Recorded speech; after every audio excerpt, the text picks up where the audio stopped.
Hello YouTube, my name is Keith. My name is Ben. Today we're reviewing Kong Skull Island. Keith and I went to go see this yesterday. Oh. Hey Matt. Hey Matt. We did a Matt's first date and it went quite well.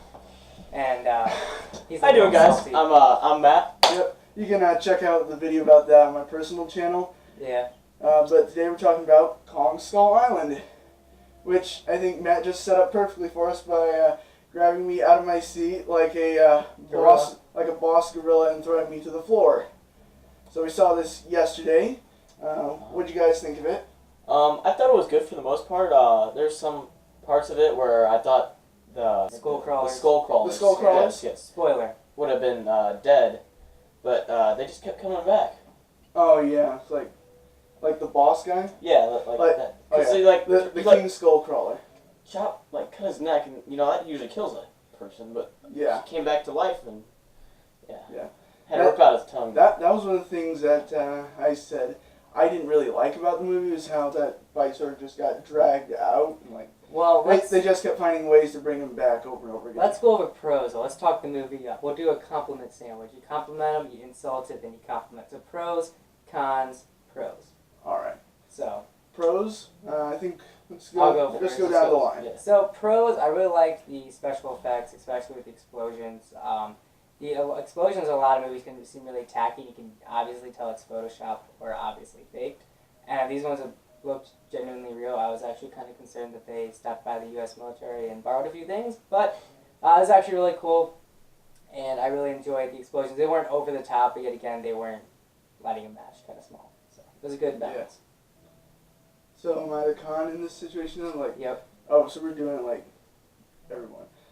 Another con I didn't like about this, in the movie Samuel L. Jackson plays, I think he's a lieutenant in the U.S. Colonel Army. Packard. Colonel Packard, yeah.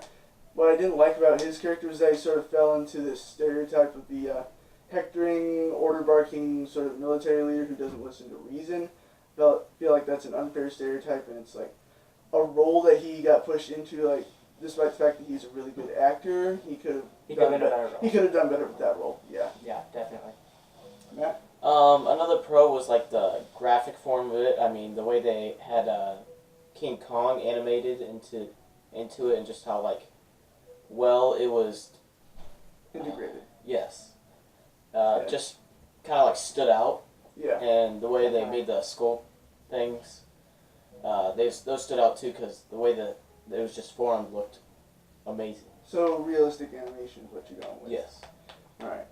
Keith with a con. Con. There was not enough information, backstory given on the characters, the island, Kong's parents, the skull crawlers, what's underneath the... They present a lot of information, and they gave you about an inch when you need a foot worth of explanation. Yeah. They told you about this whole underground kingdom of these crawlers. How many are there? Are there different sizes? Well, all we know is they're small, and then there's a king. What's it look like under there? If it's the hollow earth theory, what's that about? It talks about it, but doesn't explain it, let alone show on top of the island and then go through the ground and then show the hollowed out island. And then also I didn't like how Kong's parents were talked about a little bit, and it gave us a small piece. Fam. It gave you a small piece of what happened to Kong's parents, but didn't explain it enough for it to be good. It was like a teaser almost. Yeah. So that was kind of not enough backstory on characters and just events going on. Right. So I got a pro now then. What I liked about this was the interaction between the, two main characters played by Tom Hiddleston and Brie Larson. Usually in a movie like this, you expect the main male and female characters to sort of get pushed into a romance type relationship by the end of the movie, but I liked the direction that they took with this and didn't force that. They're just sort of at the end of the movie two people who survived this event on Skull Island, and they're all the better for it. So I liked where they took the direction of those two characters and how they interacted. Matt with a con? Con. I didn't like how much resilience the people had, I guess. The skull crushers and The skull crawlers? Yeah, because it took so much to kill those things that you would have thought wouldn't even been way too much to actually kill those. Like, I think it was too much because, like, I think not even a 50 caliber machine gun killed them. So it's like, Like 2 of them too. Like, they were mowing this sucker down. and it didn't even touch it. I mean, it even hurt. Like, it hurt Kong when they did it too. Like, I mean, but it's just like a scrape on the arm. Yeah. Which So, I mean, that was. I'm gonna go ahead and go with. I know it's just go to pro, but I'm gonna do with minor con. The damage was inconsistent throughout the movie. Like, What do you mean? well, they shot 50 caliber rounds at Kong, right? Yeah. And I didn't see a physical wound on Kong, like a physical bullet hole. But when Kong Well, yeah. grabbed the helicopter, he got his hands all cut up. Yeah.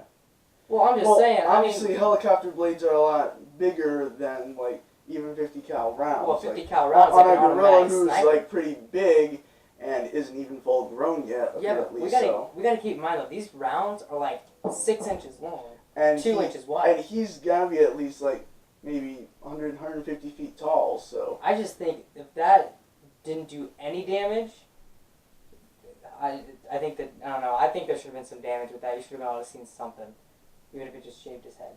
okay. I think there should have been more. I thought it was inconsistent, but a pro definitely is going to be the island.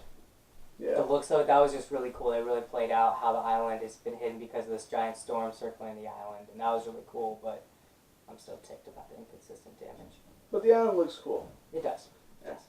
So a con, I really didn't like how much Monarch was undersold as like an organization. It was like they're there, you see a lot of their like logo in the opening titles, and you keep hearing about, oh, Monarch does this, and then you finally get told, oh, we look for giant monsters and other kaiju type stuff, but you don't really like get explained like the whole history of what they've been doing with that stuff. Like, I watched a video, Film Theory, on YouTube, and the guy said, like, maybe Monarch had engineered, like, the Kongs early on, like, and then they sent them to Skull Island to fight all the other monsters there, so thought maybe that could have played in somehow, but, like, you just sort of get thrown this MacGuffin company, and they're like, yeah, we look for giant monsters.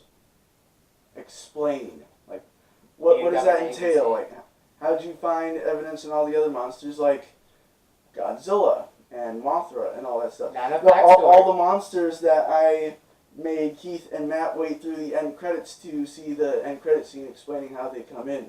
I thought that was a minor con. I thought it took too long. I think they should have put the end scene a little bit. Yeah, like further into the They need to credits. speed up the credits, because we waited 15 minutes just to see it. Yeah, they had to go to the bathroom, so. Hey, that still does not, still needs to be soon, because if you drink a large drink and you're a small man and you gotta pee, alright, this is going to be an issue. So then no one's going to watch we that got credit connections scene. here. Yeah. Alright, you listening to Short me? people. Short Director? Yeah. Fix it. Okay? Fix it. Just cut out your name, alright? No. Alright? The pro for me though, even though I did wait that long for the end scene, it was pretty cool to see what it was leading up to. It is Godzilla. Yeah. Just to let y'all know. Sorry for And the a few spoiler. others, yeah. Godzilla and a few other giant monsters, so. But that was a pro for me to see like what. I guess the pro is to like see how they're gonna put Godzilla into this Kong. Like, I don't know, maybe they'll tie them in together. Maybe Yeah. to like maybe Godzilla versus Kong. Who Well, knows? In Godzilla, the most recent one that came out, he was actually protecting the city from the other aliens, like the other... Monsters. Yeah, so I'm thinking Kong and this Godzilla are going to be like BFFs, and then the other guys, the other like 4 monsters, the little flyer dudes, are going to team up and be like, yo fam, we're going to kill you. Yeah, the only problem I have with that is, like, if you see Kong and you see Godzilla, like, they're not going to be buddy-buddy, because they're still, at the base of it, animals, and, like, Well, animals always compete against each other, like, to be top You gotta dog. be the king of exactly, kings. but The Kong jungle. would help that giant water buffalo, right? And then he didn't kill the humans that just about blew up his island. He didn't kill the girl. Of course, Kong is supposed to fall for the girl. But I'm just they saying. changed that. They changed that in this movie, and I like that because the whole Kong human girl thing is getting a little weird and overplayed by now. Yeah, I'm just thinking. I still see it possible being because they're gonna be like Kong and Godzilla aren't gonna be getting along, but they'll get in a few fights and you realize they're both protecting mankind, and then therefore they're gonna have a mutual alliance. And then Well, like after they defeat I don't the think Kong. I know what he's saying. He's trying to like say like during the fight they're gonna be aligned allied with and then each go their other. separate Yeah. ways. That's what I'm saying. Like, I don't see Kong really, like, giving a crap about humanity. Like, Well, he's all about Skull Island. If anything, like, involving Godzilla and all that threatens, like, anything that goes on in Skull Island, and he has to leave to take care of that, then he'll do that. Then he'll head straight back to Skull Island, and, like, he won't stop for, like, road trips and stuff like that. but on Skull Island, he protects the humans. Yeah, but... Not the island. He protects the humans. But he keeps to himself, remember? Like, he He doesn't... protects the humans. If the lizards attack the humans, he go in there and beat Yeah. up the lizards. I'm But, just like- saying, I'm right. Alright. So what you're thinking is, like, maybe Godzilla could come to Skull Island? Yeah. Not necessarily though. I don't know. I just see somehow Kong and Godzilla, mutual alliance, and then go their separate ways after kicking everyone's butt. That's all I'm calling. So you think, like, there could be, like, a moment of recognition where they're like, But like, give us like a silent, yeah. like a nod. You know, like the cool little nod, and they go beat people up. Well, monsters, not people. Beating monster people up. Yeah. Monster people. So like, Cross comment, tab. subscribe, and we're done. Yep. See you guys later. Peace Bye. out, fam. Yeah.